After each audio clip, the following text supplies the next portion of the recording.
Hey everybody, this is Jacob Craig at Sinful Celluloid, and today we have Mr. Paul Logan with us today from his new movie, The Horde. Mr. Logan, how are you today? I'm doing great, buddy. How are you? Oh, I am outstanding. Alright, so today we are going to talk about your brand new movie, The Horde, a couple past projects, future projects, of course about yourself, and anything else you would like to talk about. Hopefully we're going to have a good time here. Looking forward to it, buddy. All right, outstanding. So, first of all, tell us a little bit about yourself. Let's see. I'm an actor. Now I'm also a writer and a producer. I've been acting for. I got my first film in January '96. I was on Days of Our Lives for a couple of years. Friends, Angel, Smith, a bunch of films for Sci-Fi Channel. But I've been doing martial arts since I was 13, so I love action and doing action films. That's kind of my wheelhouse now. So I've been concentrating on that. And, I've actually written 6 scripts, and one of the ones that I wrote, a film called The Horde, got funded and put it together, and it just came out on Friday, and wanted everybody to check it out. What all did it come out on? I know it's on video on demand, such as Vudu and iTunes. Mm-hmm. Yeah, it's we're so fortunate. So many video on demand platforms have taken it. So, like you said, iTunes, Vudu, Google Play, Amazon Video. So the best thing to do to find out where to be playing, for you, is to go to thehordemovie.com. HORDE, thehordemovie.com, and you can see a whole laundry list of places, and you can find your carrier and check out The Horde. Excellent. So you're on Twitter and Instagram, correct? I am. My personal Twitter is Real Paul Logan. I'm also on Facebook, obviously. My Instagram is Paul Logan 88.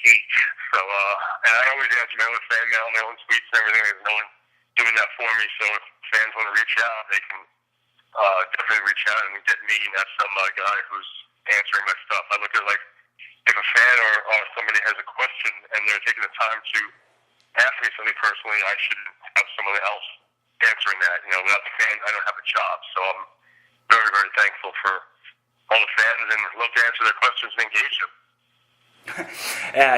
Everybody, he is true to his word. He's a real good guy. I've been messaging him back and forth throughout these last couple days, and we're about to start talking about literally my new favorite action and horror movie. The Horde came out Friday. It's absolutely amazing. Paul has starred in it, wrote it. This is his baby. This is his thing, and everything about this movie is just outstanding. So, thank you.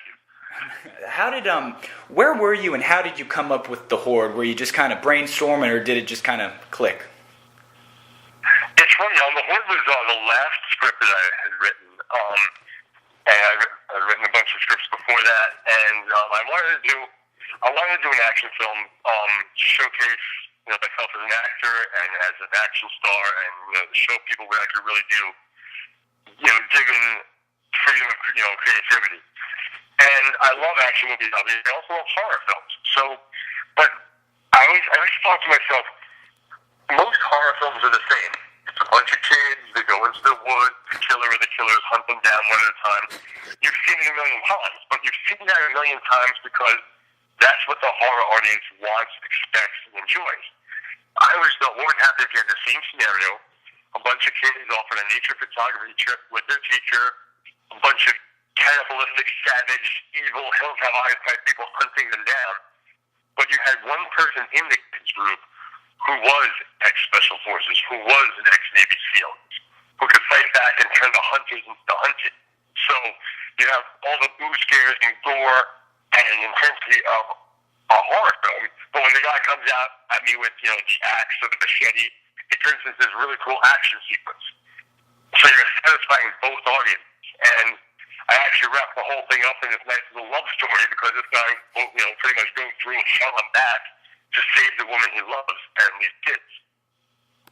You did hit a lot of genres. I mean, there was action, horror, there was some love, and there were a couple jokes I even went like, I like that. And it was. Thank you. A lot of it, a lot of stuff was good, and a lot of horror movies that I see, it seems like a lot of the hero type people, they become heroes. With your character, John Crenshaw, former Navy SEAL, he was already this basically a monster of a man. So as soon as I knew things started going bad, I was already kind of inching toward the TV, like, well, what is he gonna do? So immediately when the action started kicking off, I was just throwing my hands up, going, "This is what we need." Yes. Thank you so much. That's what I tried to do. When I wrote Crenshaw, I tried to kind of give him this dual personality, whereas he was leader of his SEAL team, and going on all these dangerous missions, and when all the hell is coming down, the bullets are flying.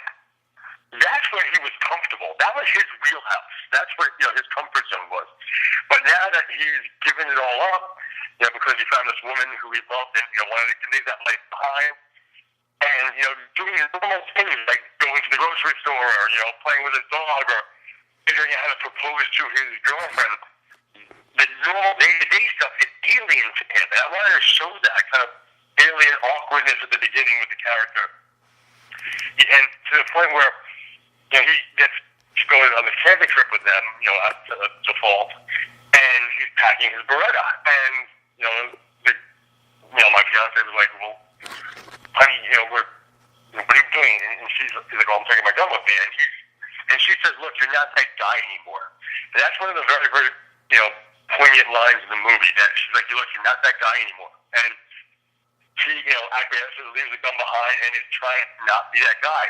But when all hell breaks loose and the camp is attacked, he has to become that guy again to save everybody. He has to become that that unstoppable combat soldier to save everybody. And that's the interesting thing. He's been trying to leave the fight behind, but that's who he is, and he has to become who he is again to save everybody. Exactly. And there was like we were talking about, there was jokes hidden throughout. When she was asking, "What is that?" and he was like, "Back in the SEAL teams, we called this a gun." That was just amazing. That was just something subtle. Somebody would be like, "That's funny," but to me personally, somebody kind of in my situation, that's funny. That is hilarious. And that's what I was trying to do, is give this guy a little levity and a little humor as well, because otherwise he's just going to be this intense, like brooding killing machine. And I wanted to give him some, funny levity as well. I noticed your John Crenshaw, not only, he is just badass, but there was one scene that really kind of got to me. It's during the camp scene when I believe the kid Riley was, he asked, "Did you ever kill anybody?" Being active duty, you get that question every once in a while, but the way how you wrote his response, that was really kind of to the heart. And I've showed the movie to a couple of my buddies, and one of them said that's basically what I kind of say. I serve my country. I've done things I'm proud of. I've done things I'm not so proud of. And I thought, this machine of a man in the core is still human, and he still has a heart. And I had to applaud that scene 100%. That was just amazing. And well, I wanted to really try to bring as much realism or hyper-realism to the character as possible. Every movie sensationalizes and Hollywoodizes, their characters. And you have to do that to, make the characters bigger than life. But, our armed forces are bigger than life. These are the guys who are out there putting their asses and their lives on the line every day so that I get the privilege to portray these guys on the screen. These guys are out there fighting, and I get to go home and sleep in my bed at night because of them. And I thank every single person who is serving our country, and I respect the hell out of them. And if I get the honor of putting that on the screen and to do it with reality and do it some justice and bring some attention to them, that's what it's all about for me. Well, we really do appreciate that. There's a lot, a lot of times, and honestly, movies like this, The Horde, it kind of gets us through the day. after these long hours, we just want to escape from our workplace and go to this fantasy world. A movie like this, that can just take us to a whole new level of like, I don't even, what happened at work? It didn't matter, like movies are our kind of little escape into our own happy world. And this is definitely one of my, I've got it on iTunes and Vudu, so I'm set. So I'm set for this movie. A lot of people have described this movie as kind of a mix between The Hills Have Eyes and Rambo. And I gotta say, Rambo, he had an arsenal of guns. You had a knife and a bow. I kind of had to look and say, when the movie started, there was a town full of people, and then at the end of the movie, there was a car. So who's really badass here? Thanks.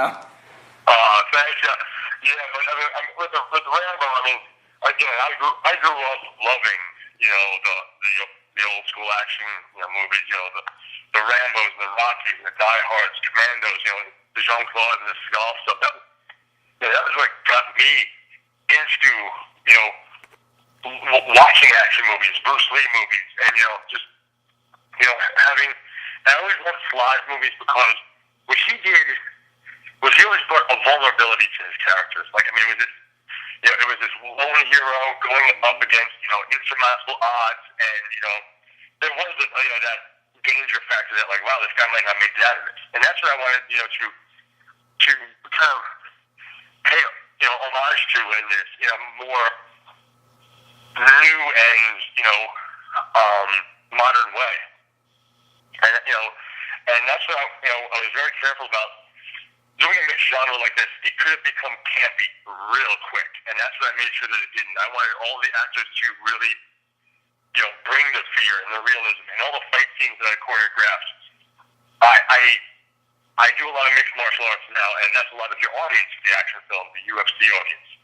And so I brought in a lot of, MMA techniques. I train MMA with Boss Rutan right now, and I brought in a lot of like leg kicks and knees and elbows and arm bars and rear naked chokes because your UFC audience is going to see that and go, oh, okay, yeah, this is this guy is a SEAL. He's using techniques that are real and that hurt. I don't care what century you live in. Asian people can't fly, so all the crouching tiger wire work is it's great. If you put me in that world, I'll take that ride. But this was not that vehicle. I wanted the fight scenes to be just real and visceral and badass. Like the fight between Stone and I at the end, that's like Batman versus Bane. It's brutal. Yeah, Stone played by Matthew Willig. That is a mountain of a man. Matt is like a good friend. He's 6'8". I'm 6 foot, and Matt makes me look small. He's 6'8" and 270 and jacked. Yeah, he's great. Yeah, that was. Let's see here. So seeing as Sylvester Stallone was a big impact on, big impact. When did you kind of start training physically wise? Like, was he the reason you just kind of sat there and said, I want to do that? Or how did you get into that? Absolutely. Yeah, I was a very, very skinny kid. I used to get picked on and bullied all throughout growing up. And I started doing martial arts when I was 13. Took to it like a fish to water, but I was always still that skinny kid. I graduated high school at 17 years old. I was 6 foot, 145 pounds. I was like a rake. And I just wanted to change the way I looked, so I got a poster of Stallone from Rambo, where he had the RPG, he was all jacked. I put it under my front room door, and I'm like, I want to look like that. So I joined the gym. I became a pest. I would see guys who were big. I'm like, oh, what do you do for chest? What do you do for your abs, your legs, your shoulders? What do you eat? And reading magazines, trial and error. I was doing the same body part every day. I had no idea you had to let yourself, recuperate. But slowly, I, started seeing results and, learning what to do and what not to do. And I don't drink, I don't smoke, I don't do any drugs. I've never done any anabolics or steroids or any of that crap. I always knew it was cheating. So, whatever I have is, I stay the same. I don't go up and down in weight. Right now I'm about 200 pounds and I stay that way. And, but Sly was such a big influence on me because Also because of his characters. Who doesn't watch any of the training scenes, like from like Rocky 4? You watch that training scene, you gotta go work out. Yeah. I'll go there sometimes before I'm going to work out. I get all pumped up. I'm like, all right, I go. But that's the kind of influence I want to have on people. And when they see a film like this, it makes them, feel good. Or it makes that whole hero worship, comes into play. And that's what I want. I always want to be a hero and inspiration to other people. Well, I mean, you can rest assured, because after watching the Horde, I had messaged you earlier. I had that physical test going on. I was like, I gotta do that in a week. So you definitely you inspire. So rest assured, if you did it, you kicked ass, man. I did, I bled and passed out, but damn it, I did it. So we've got Bill Moseley as Jacob Sutter, Costas Mandalore as the wicked villain Silas. Did and Vernon Wells, that he was. Did you know some of these people beforehand, or did you just kind of say, did you have them in mind as well for the characters? No, it's funny. I knew a bunch of them beforehand. I mean, when I got the film greenlit, I literally dove into my phone book and started making some calls. I had done signing about 6 months before with Costas. We're next to each other at the table, and I showed him the sizzle reel that I made for the movie, and shot him over the script. He's like, dude, that looks great. So the first call I made when I got greenlit, I'm like, hey, Costas, want to come play? He's like, hell yeah. Same thing with Vernon. I shot Vernon over the script, and the interesting thing about the Vernon hire, because there could have been a couple of different ways I could have used Vernon in the film, and I said, Vernon, please take a look at the script and let me know what characters you're interested in. So I got he sent it over. About an hour or two later, he called me back, and so he obviously liked the script. And he goes, I want to play Earl, and I'm like, really? Because when I originally wrote Earl, he was silent. He was, he didn't say one word, which I thought was so creepy because I also didn't know who I was going to have playing that role. So I didn't want to do too much dialogue. I wanted to keep that creepy factor up. But I'm like, shit, I got Vernon Wells. I'm not going to have him silent for, all that. I said, Vernon, give me a day. And, that night I wrote all that dialogue for him. He loved it and killed it. And actually the whole thing about the meat, with the one-shot kill or the meat being spoiled, with the adrenaline, I thought it out like literally an hour before we were shooting. I said, Vernon, when you're doing your speech, just weave that in. And he did it perfectly. That's awesome. That is awesome. And same thing with Moseley. I called up Moseley. And we had 1 degree separation. He read the script, came on. I called my buddy Nestor Serrano to play Sheriff Clay. And it was nice to work with a bunch of friends, too, and it was great. And then we hired the kids. We had a casting call for the kids because the kids were either going to make or break this movie. If you had the kids who were just running through the woods screaming like, it was going to become this campy thing. So I wanted people who could really convey that fear, kind of like when Michael Bay redid The Hills Have Eyes or the Texas Chainsaw Massacre. Those kids looked scared, and that's what I wanted with the Horde, and these kids brought it, so I'm so happy with our cast. Yeah, I didn't know anything about the Horde when I was watching it, and I was kind of falling to the stereotype of other horror movies. I'm like, okay, maybe this kid has, this kid has had some screen time. He's probably going to be the main actor. And there's a scene where John Crenshaw gets grabbed and taken down. I thought that was the end of his character. I was like, oh man, that's kind of a letdown. And then basically he has risen, and it was amazing. So that the kids kind of threw me off, and there was the connection between Selena Dubois. Did I say that correct? Her character's name. Yeah. Amazing, outstanding. Earlier, he War Machine, but he's got a heart. That was something I felt real. I thought that was a real connection. Did you know her beforehand, or did you just kind of say? No, and that was another lucky, very fortuitous hiring. We were supposed to have a different actress come in and play Selena. And she ended up booking something out of the country, so it just wouldn't work timing-wise. And Tiffany had come in for another role.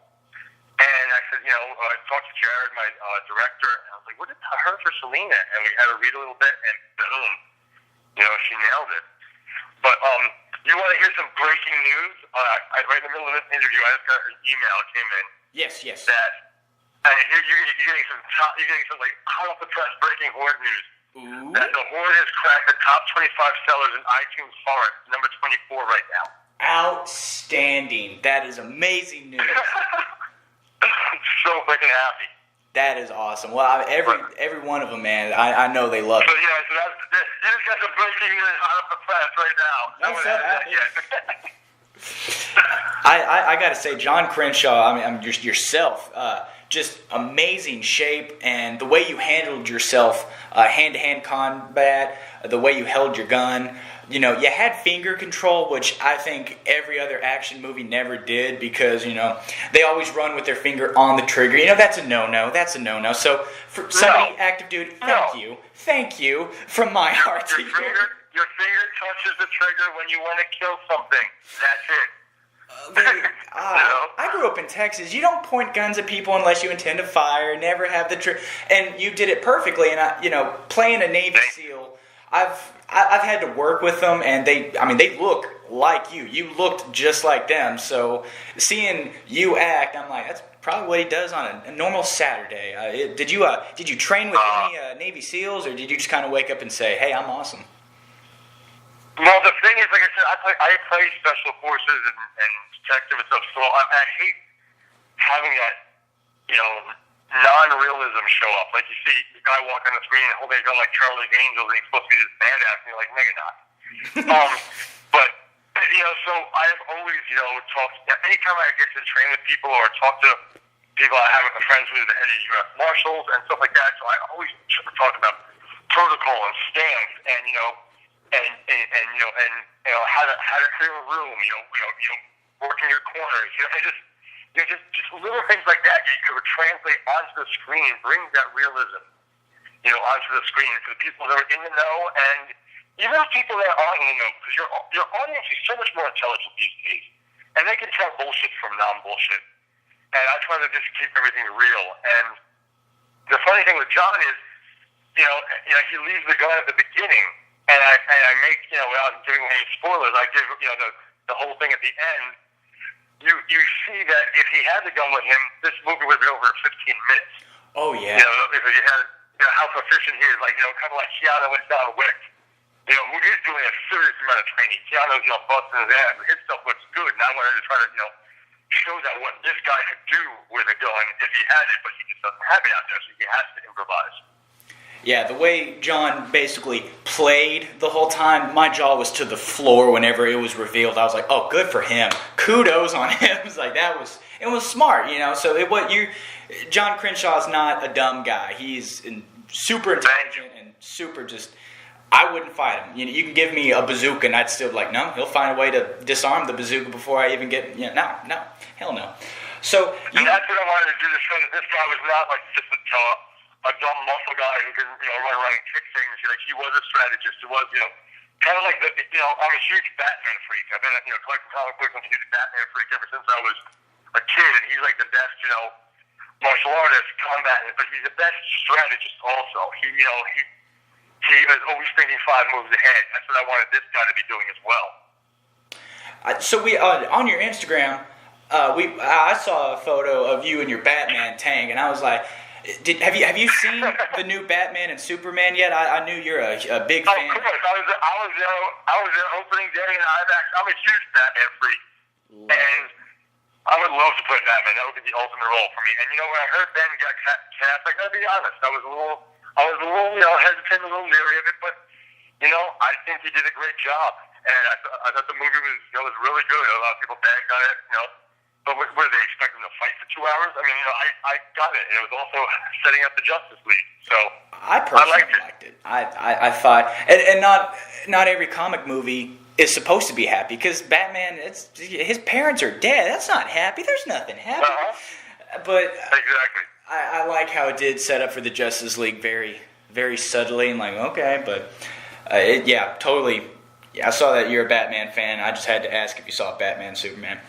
So basically, you are, in my opinion now, the new action star of, I see you, a bright future ahead of you, and I've seen your resume. You've gotten Code Red a couple years ago. I saw it.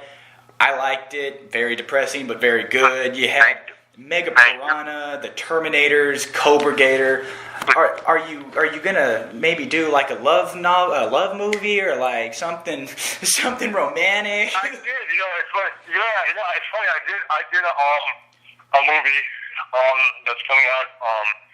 It's called Reality Therapy, and my character is a guy who's in marriage counseling with his wife, and this is the last ditch effort to try to save their marriage. And it's the way this doctor works is he kind of sends a reality crew around to follow you around so you can kind of see how you treat each other. That's the whole premise of the movie.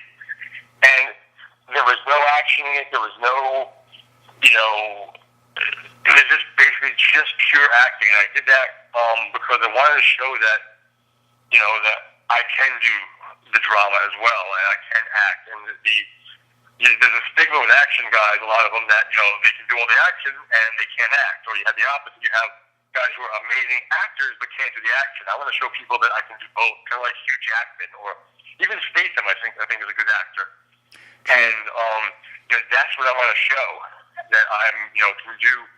I can carry the intensity of the dialogue and deliver the action without being doubled. I was never doubled in any of my movies. I do all my own fights and stunts, except for one movie where I was a snowboarder. I ski, I don't snowboard, so they doubled me in that one. Excellent. That kudos on doing all your own stunts. I don't know a whole lot about filmmaking process, but I can understand. I can see how bring in the stunt guy, and then have that happen. Bring that, and then you got to hire somebody who looks exactly like you. You just said, "What are you gonna do?" So I think that was. And as you were earlier, you just said you want to show people you can act. When they watch the Horde, if just that camp scene alone, and the scene where you're kind of pacing back and forth in your room trying to figure out your next decision, I mean that was real. I felt it, and so thank you. With this new love movie or romantic movie, I guess that I can't wait to see it. And I figured you were gonna maybe fight a bear to win her love. I could see that. I could see that happening. Like, I bring you a bear, and you're like, "Oh, marry me." There you go. So this movie is just amazing. Do you have any favorite memories, or did some experience kind of stand out amongst everything? There were so many moments in this throughout the process. I mean, I wrote the script. I had made a sizzle reel to try to sell it. It was going around to different producers, and finally, I showed it to the women at 313 Films, and they loved the idea. They loved the vision, and said, "Let's do it." And I partnered up with them with my production company, which is Razor's Edge Productions, and we went into production. And that first moment when it was actually greenlit, I'm like, wow, I am actually going to bring my script to life. Was one of those moments. And then when we had the first table read after our casting, and we had all the cast just sitting around, and we did a table read of it. I'm like hearing other people, because I've watched this movie in my head, 1,000 times, but hearing other people bring it to life, I was just like, wow, this is so cool. And then on top of that, being, hiring Eric Fox and Morb Effects to do the special effects, and talking with him and seeing some of the effects that he came up with for it, it was great. But one of the surreal moments was after our art department. One of the earlier shots was Vernon's, Earl's room there, where he kind of prepares the food, which is the humans. Seeing our art department worked all night, and I had to go there one night to pick up something, and I stepped into that room, and I was like, holy shit. And I stepped into my script, and I would just sit there and stood in the middle of the room and just did it like a 360, and I'm like, this is amazing. And it's like the world became three-dimensional to me. And then actually, when it was lit, and with the fog and everything, and the fight scene there, this looks so good, and there was so many moments like that, watching the playback of the fight scene in the bar, which kind of sets the tone for Crenshaw's character, to kind of give you a little taste of what he could do. You know, Legwork. and stuff like that. There were so many moments. The moment that I had gotten bear archery. It was so nice. They sent me out that compound bow for the shoot. That bow is badass. That thing shoots 350 feet per second, and I was standing on the roof shooting flaming arrows down, off the top of the barn, filming. I'm like, how cool is this? I see that picture a lot being promoted. That's just an amazing shot, just sitting there with the flaming arrow. I'm like, this movie needs to come out now. I love that shot. I'm so happy. Tony Snago, my son coordinator, he took that shot, and that shot pretty much summed up the movie. That was one of the first pictures I released. It's just me up on the roof, just, aiming down with that flaming arrow. I'm like, that is just perfect. And that shot wasn't even set up. He just took that while I was shooting, and I'm so happy for that, because that shot's been so intricate and, kind of showing what this movie's about. It is pretty. It's a great shot. So you do your own stunts. Did you have any accidents? I mean, I can understand if you might have broken a couple people's bones, or, maybe choked somebody out. No. I mean, again, I was so fortunate. You get your bumps and bruises, but again, Tony Snagoff, our stunt coordinator, brought in so many amazing stunt actors to play the bad guys and to play the horde, the people who I was fighting, and to make those fights look so real. Because I could choreograph the best fight scenes, but if you don't have someone selling them well, they look like crap. You know what I mean? And these guys did it, and they made me look like a hero. But some of the stunts, I mean, like like there's that one where Pitt, the camera tackles me, and we go, ass over tea kettle rolling down that hill. And, we did that ourselves. That was like a full-on lone survivor roll, down that hill. And, we just went for it. We had like 3 cameras rolling. We're like, all right, let's go. And, Corey Fisher and I rolled down that hill. And Corey, the rock star, and, I didn't get hurt. And so we did it. And I think it looks good because, again, that's a spot where you would expect somebody to be doubled. And you could tell that's definitely me. See, it's amazing you can fall on that kind of hill. I went hiking a couple months ago, and I tripped on a rock. I fell literally maybe 20 feet, maybe. That's it. Broke my wrist. Broke it, snapped it. And oh, shit. So watching that scene, I was like, now how can he do that? But I just trip a little bit, and everything is shattered. Like, I don't understand that. You gotta, what it is? You can't leave limbs out, man. You gotta try to turn yourself into a little ball and just kind of go with gravity. The minute you start trying to fight it, that's when you end up like putting a kickstand down and you put your body weight on it and snap it. We try to clear as many of the like rocks and sticks and stuff that we could see. But we were shooting at night and there was leaves there. And I'm like, all right, I hope I don't end up like on a sharp stick stabbing me in the back. But we just went for it, and again it was tough because I didn't have I had a tank top on and that blue shirt, so I couldn't even put a gaiter on, like a pad on my back or anything, because it would have shown, so I went down pretty much just in clothes. Wow. The Horde is just amazing. And we talked a little earlier. I love Easter eggs. I love kind of picking little things. It's like in Batman versus Superman. You see that little question symbol, like, "Ooh, what is this? What is this? What happened to Robin? What is all this?" I understand that is your dog, Little Bats, and the bar's name has a very particular, special meaning to you. Yeah, I lost my dad really suddenly in 1993, and I try to pull any situation I go through. I try to pull something good out of it. The only quote unquote good I could pull from that was that live every day like it was my last. Nothing lasts forever. I never leave anything unsaid. And thank God there was never anything unsaid between my pop and I.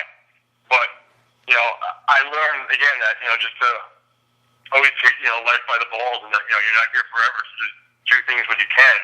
And my dad's name is Louis. Everyone called him Louis. So I try to put some Easter eggs in there. There's in the opening sequence, my dad was a construction worker, so I took a heart out of his and put a piece of tape across it and put Louis, and there's a big blood spatter on it like he was one of Earl's victims.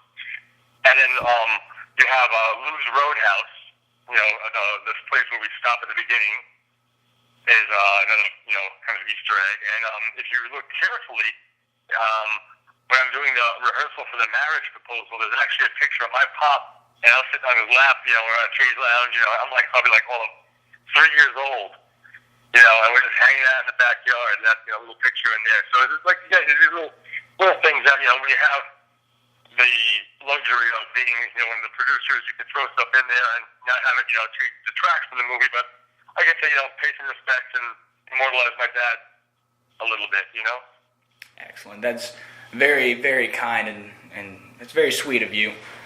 I'll pop the best. Excellent.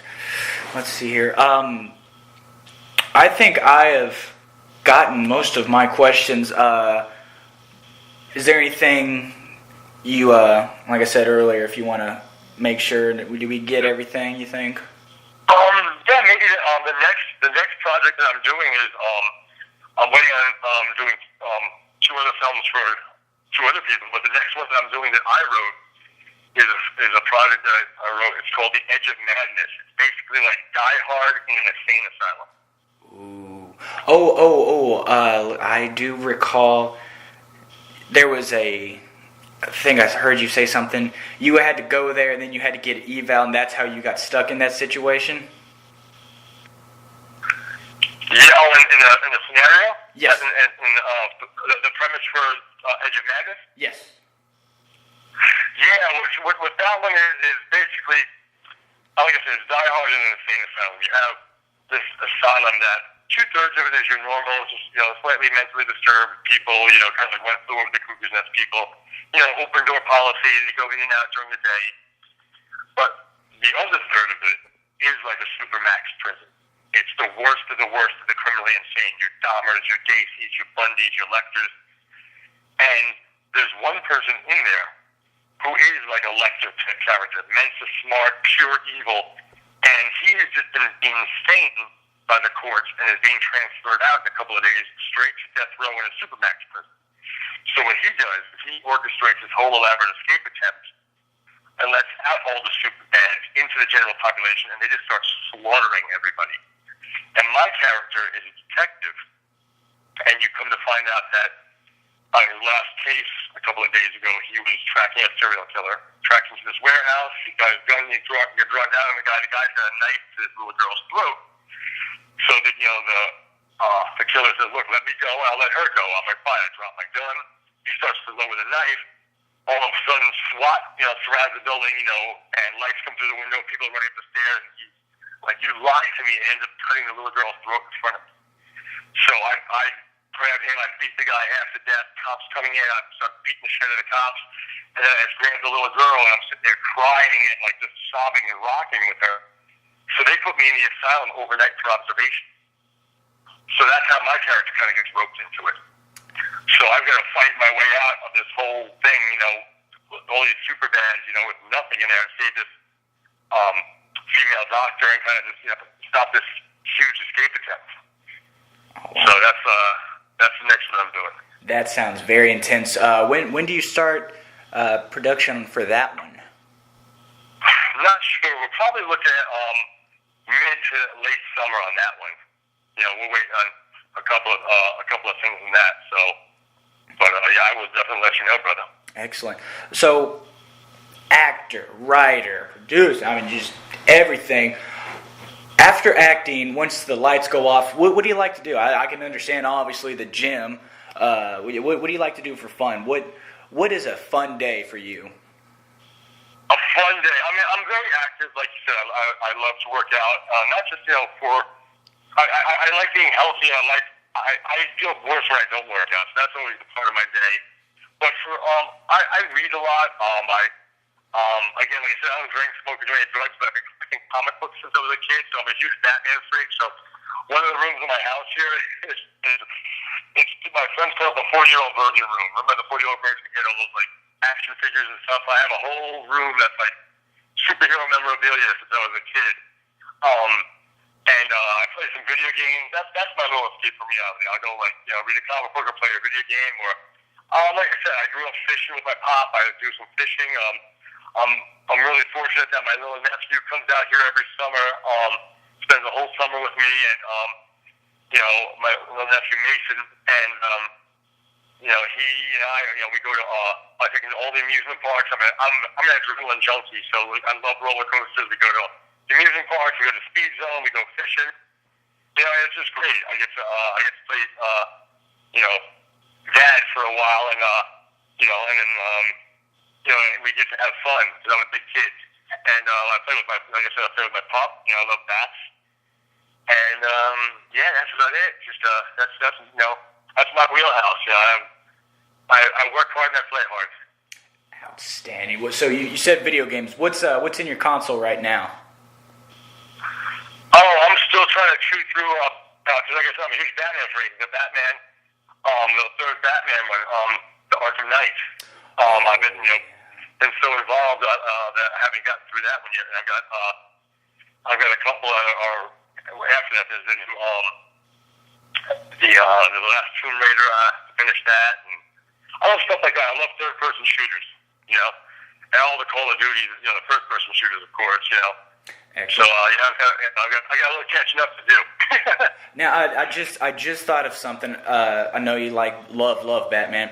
Have you seen the new little snippet of the new animated Batman movie?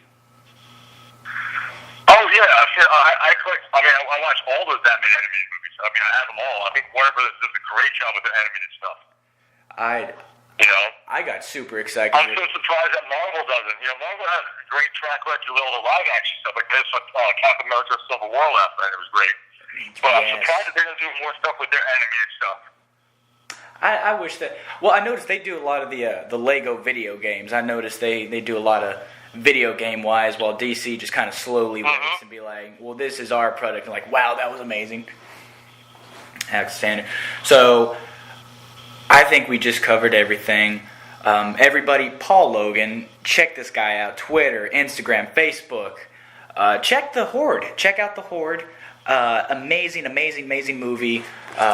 Beautiful action, horror, little comedy, some romance for the ladies, so you can totally bring your girlfriend and say it's totally a romantic movie, and then once things start blowing up, for the whole family. she's gonna look at you halfway and be like, "This isn't a romantic movie." It's like, no, deep inside. This isn't a rom-com. That's funny. Outstanding, man. Well, thank you very much for having me on, and also, please, everyone check out the HORDE. It's a wild roller coaster of action and horror, a little love and a couple of little twists and turns that you wouldn't expect from a movie like this. So please check it out, and you won't be disappointed. And thank you very much. Thank you, man. You take care, brother. All right, bud. All right, bye-bye.